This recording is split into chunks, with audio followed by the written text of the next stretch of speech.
Hello everybody, welcome back to another video. In this video I'm going to show you the second part of the tutorial for the DragonBlockC configs, and today we'll be showcasing JinryuuDragonBlockC.cfg, and without further ado, let's begin. So in the client-sided configs, you can change where the HUD is located on the screen. I do not recommend changing these in here in the config file. It's better if you change them in-game. There is a special settings option in the menu. I could probably show that in another tutorial. Then old dash, old fly, and old jump. These are all old versions of the dash, fly, and jump mechanic. I recommend leaving these on default, false. But you can change it if you prefer the old versions. Then the dev system configs, you can change where you spawn depending on your alignment. So if you're evil, you will spawn at these coordinates, and in which dimension you spawn in. Then where you will revive after you have revived that King Yama. Then there is the rotation as well, but these do not matter. Next is the free revive. Of course, this will just change it if you have to pay up with stat points. But if you change it to true, then you just have to wait for the timer to run out. Next is all the good settings for the dev system and also the neutral. And the reincarnation penalty, this changes in percentages how much you lose of your stats when you reincarnate at King Yama, and you will obviously lose all your transformations, and you'll have to redo your character and change its race if you want to. Then the revive timer in minutes, how much you have to wait before you can revive at King Yama. Switch inventory. This is an option that allows you to change if you will have two different inventories in Otherworld and the Overworld. Or if you have it on false, then you have the same inventory as you have in the normal world as in Otherworld. And on default it's true, so you have a different inventory in Otherworld, but I prefer having it on false. Also the dev system, you can turn this off if you want, but I do not recommend it since it makes the game less fun, in my opinion. Also the DBGT mode, this just enables the Super Saiyan 4 transformation and the Super Saiyan Ozaru, the giant ape. There is also Dirty Stone spawn rate, so how often you will encounter it in the world. I put it to maximum, and this is all dependent on luck. So if you have it on 30, which is the max, then you will encounter it more often, but it's still really hard to find if you're unlucky. Next is the Dragon Block spawn chance. This is with the how many Dragon Blocks will spawn around you when the Dragon Blocks have spawned. You can change this from 0 to 7. If you have it on 0, then no Dragon Blocks will spawn. Also, you have the option to turn this on false, so that no Dragon Blocks will spawn. And also the time at which they will spawn in the day. Maybe in the morning, midday, or evening. Also, the spawn rate, which changes the interval at which they will spawn. So if you have it on 1, then they will spawn every day with the amount of Dragon Blocks that you set in. Or you can have it on like 5, so every 5 days they will spawn in, but this is all about preference. Then the fly with no skill, fly with no fly skill, I mean. If you have it on true, then you can fly around the world even if you don't have the fly skill, bought from Corin or whichever master you chose. But you can still buy it from the masters to level it up, and then you can fly faster. There is also the Flying Nimbus speed multiplier. This just changes how fast the Flying Nimbus will go.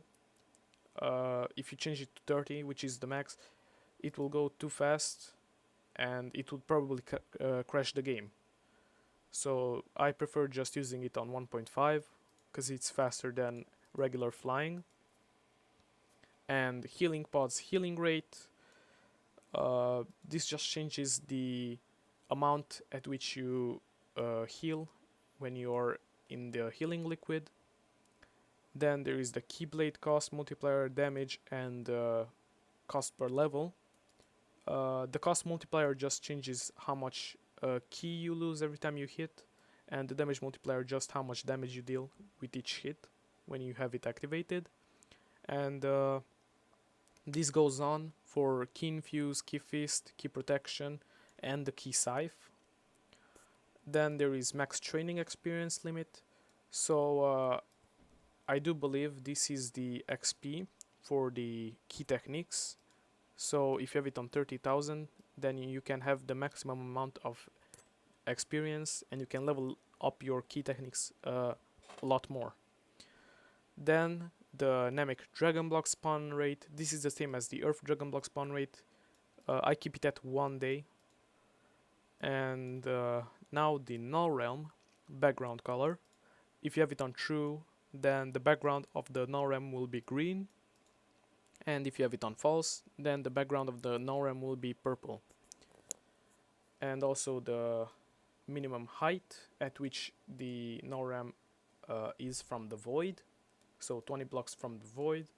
Or you can also activate or deactivate Planet Vegeta. So when you are in the space pod, you have the option to travel to Planet Vegeta. Next is the player flying key cost multiplier. This just changes how much key you are drained when you're flying. There is also the stamina cost multiplier for dodging and flying.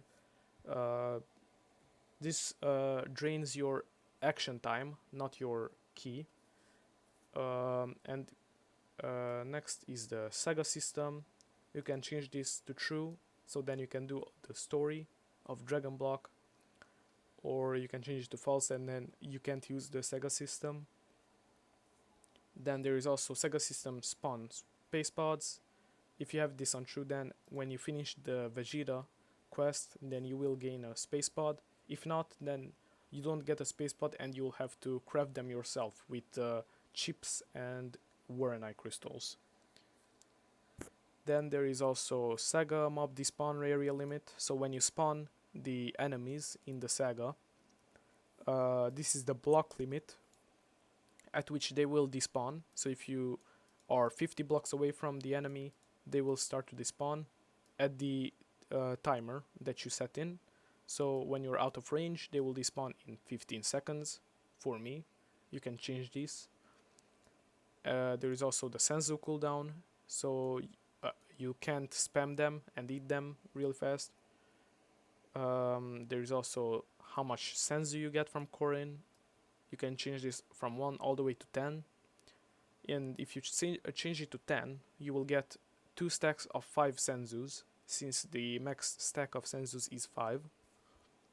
And the space pod speed multiplier, this just changes how much speed the space pod has.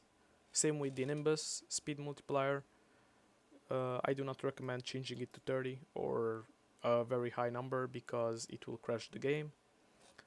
There is also the space pods drop timer, so when you have left the space pods in the set number, they will despawn, or not despawn, they will just drop and you can pick them up. Then there is the healing pod configs. So when you're in the healing liquid, you can change this to heal you in percentages if it's on true, or you can change it to false to heal you in set numbers. But I prefer having them on true, because then even if you're really strong, they will still heal you in percentages. If you're too strong and it heals you in set numbers, then it will be just very slow healing. and there is also how much it heals you in percentages if you have set this on true. Or you can just set it to set numbers, full numbers, if you have this on false. It all depends on this over here, the true or false. Then the health pod update timer. So in this much time in ticks, it will heal you. You can change this to a lower level, but it will be very laggy. So I recommend keeping it on 100 for less lag. Then there is also the King Yama scale, Guru scale in Namek, and all the NPC stat damage, stat health, and spawn rates. You can change these if you want. I won't go over them for now because they are all the same. And there is the Whis teleportation settings. You can change them where Whis will teleport you in the null realm, or where it will teleport you in the overworld when you're coming out of the null realm. There is also the Whis teleportation option where you can just activate it. If you have it on true, then you can teleport with Whis at Kami's lookout, or if you have it on false, then it won't allow you to teleport to the null realm. Then there is also the key technique configs, the cost, key cost. You can change this how much you want. There is also the experience gain and the experience needed to upgrade each technique. You can test this out on yourself. And the final part of the DragonBlockC config, the transformation configs. There is the Super Saiyan God Helpers fatigue. So every time you do the Saiyan ritual to become Super Saiyan God, you will have a 5-minute cooldown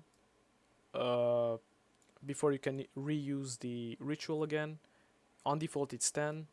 You can change this how much you want. And there is also how many helpers are needed to do the Saiyan ritual. I put it to 1, so then if you have a partner in the world, if he charges up with C and you transform into a Super Saiyan, then it will complete the ritual and it will allow you to go Super Saiyan God. Then the God form, you can activate this if you want, or you can deactivate it. And also the God form cosmetics, this will allow you to have the red eyes and the flaming aura. And that's all for the JinryuuDragonBlockC config. I hope it helped, and I'll continue the next tutorial another time. Have a nice day.